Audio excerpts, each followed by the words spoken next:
Hi guys! Welcome to another episode of Build By, kung saan pinapakita namin ang aming mga recently done projects. So this one is built by us, Primestruck Builders. So kung gusto nyo makita ang details ng bahay na to, tara, samahan niyo ako.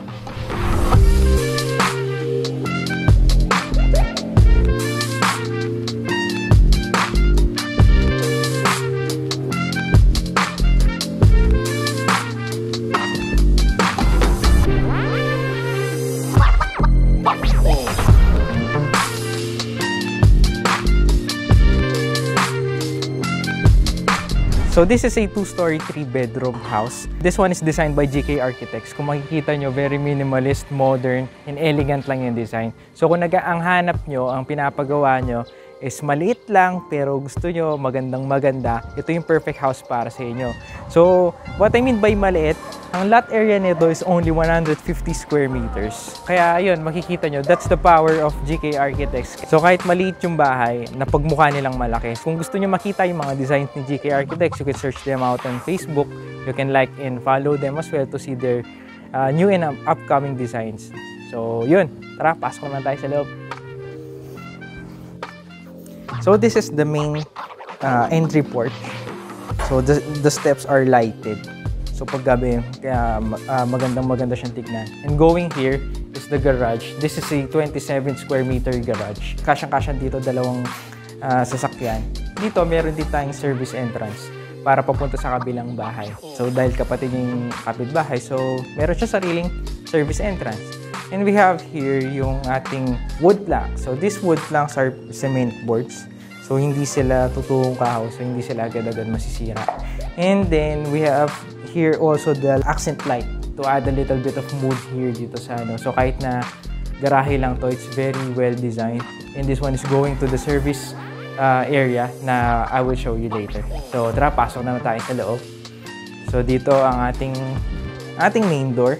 So very simple design main door. At ito, tulad ng kanina, is a cement board na wood planks. And sa taas naman, isang ating PVC ceiling. Tara, pasok tayo sa loob. So dito, pagpasok mo is the living area. So ang living area, ang space nito ay 17 square meters. Ang kagandahan nito is kahit na maliit lang yung bahay, meron siyang open to below. Maliit lang na open to below, it creates a effect na parang ang laki-laki ng bahay. So pagpasok mo, parang wow, ang laki ng bahay. Lalo na nagdala din dito yung design niya na and yung ginamit namin na railing, which is glass railing. So yun, and then dito naman is the dining area. Ito ang space nito is 12 square meters. And meron din tayo dito, meron din tayo ditong sliding door going to the lanay. So itong buong to lanay, which connects to the other lanay na ipapakita ko mamaya. So yun, we have this napakalinis lang na design. Ang ating architects, they choose a lot of white colors lang, light colors lang, and also light fluted wood colors. Still accent lang pero malakas yung dating. Going to the kitchen, this one, it's a very simple kitchen. This one is an 11 square meters lang. Still, kompleto pa rin. You have this full kitchen. You have this countertop stove, sink, range hood. This one is a modular cabinets, just like what we always do. So ito kompleto pa rin ng mga accessories like pull-out basket, spice rack.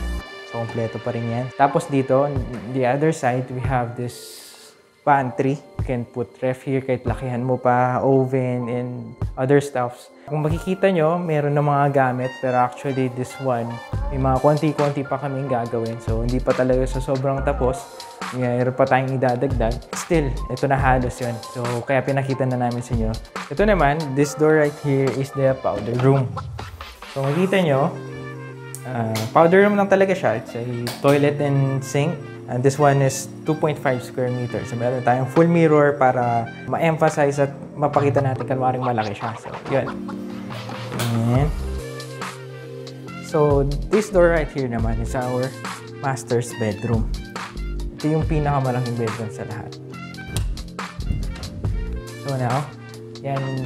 Ito yung master's bedroom.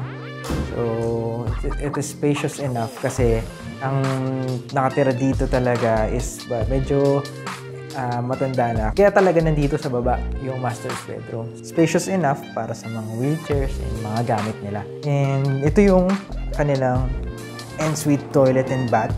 So nandito na rin pati yung cabinets nila para easy access.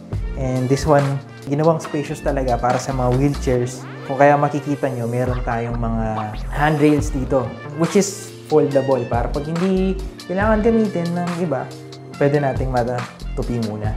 Yan. Full with enclosures and malaking mirror para mas mukha pang mas malaki yung banyo.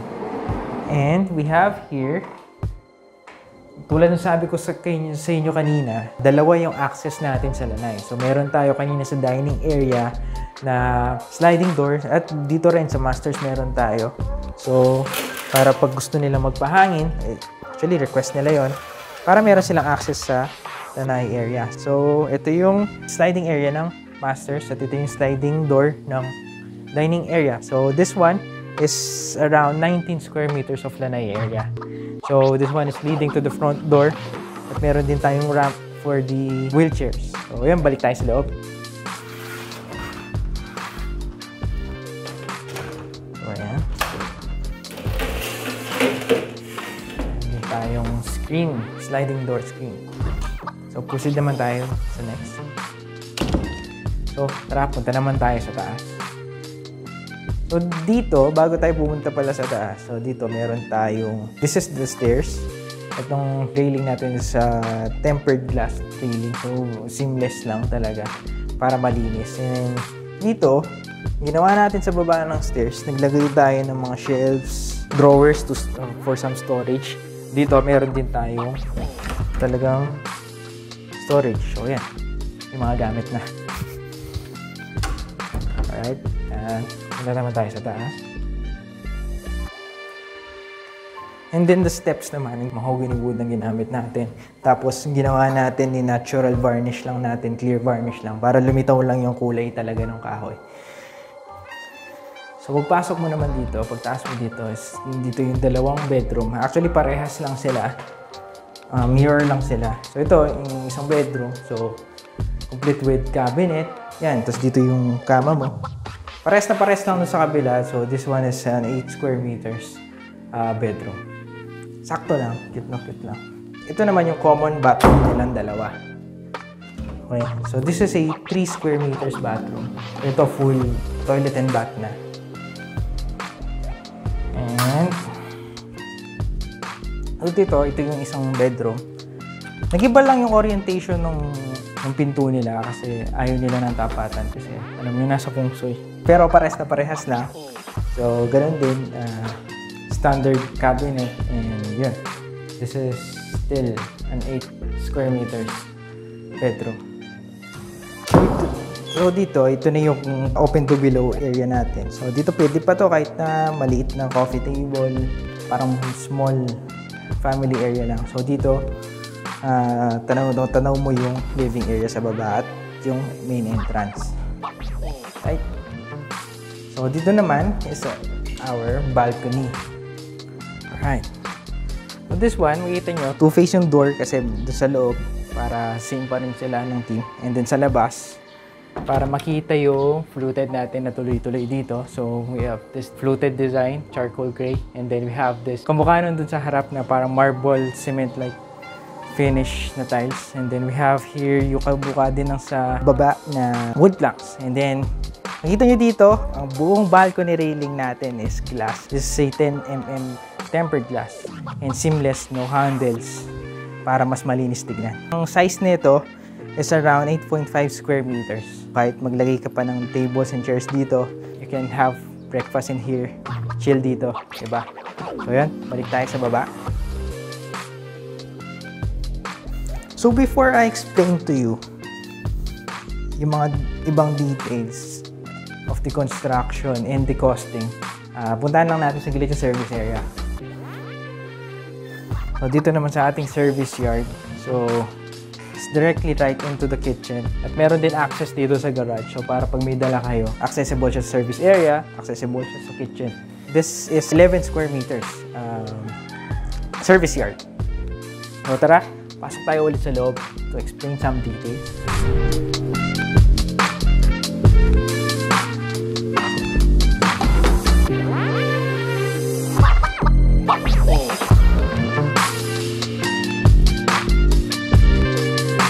So, recap.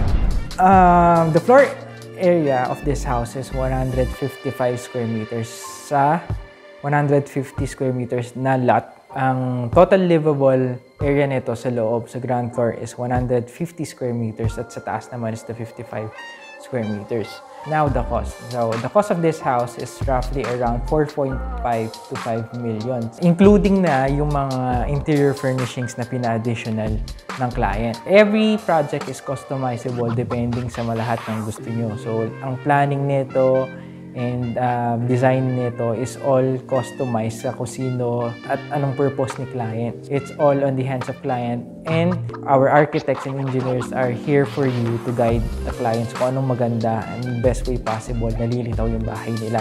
To wrap it up, ang bahay na to meron siyang 3 bedroom, 2 bedroom sa taas. Sa baba, we have here yung kanina na master's bedroom with sarili niyang toilet and bath. We have here full kitchen, dining and living area. Meron din tayong powder room doon. Sa taas, meron din tayong common bathroom. So, we have a total of 3 bathrooms, 2 car garage, storage area, little family area sa taas, and of course, the lanai. For all of those are inquiring sa aming page. So, ang rate po namin ngayon is depending on the finish na gusto niyo. Ang finishes natin are standard, deluxe, and syempre yung luxury. Ang standard natin ngayon as of today, March 19, 2022, ang ranging po natin ngayon is 30,000 per square for the standard finish.